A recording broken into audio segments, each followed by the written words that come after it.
Mi smo najprej uredili tisti del, ki se tiče lokalnih skupnosti, ker so občine tiste, ki so zadolžene za reševanje in zaščito na lokalnem nivoju. Smo najprej uredili sistem financiranja občin, tako imenovani ankvotativni, se pravi predplačila za odpravo škode po intervencijah. S tem smo zagotovili, da intervencije potekajo. Tudi danes to vidimo, potekajo nemoteno na terenu in bomo s tem izrazito zmanjšali škodo na objektih in na premoženju ljudi.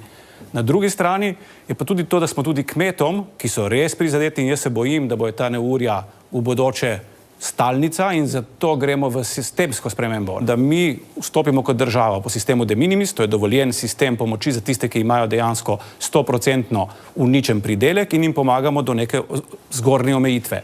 Jaz vem, da bomo do konca avgusta pripravili tudi program, kako povezati sanacijo objektov z energetsko sanacijo objektov. Zato imamo denar v podnebnem skladu in verjamem, da bojo ljudje zelo zainteresirani, da ob tem, ko sanirajo pod ugodnimi pogoji svoje objekte po toči, po neurju, da hkrati izvedejo še energetsko sanacijo. Zakaj rabimo sistemske rešitve?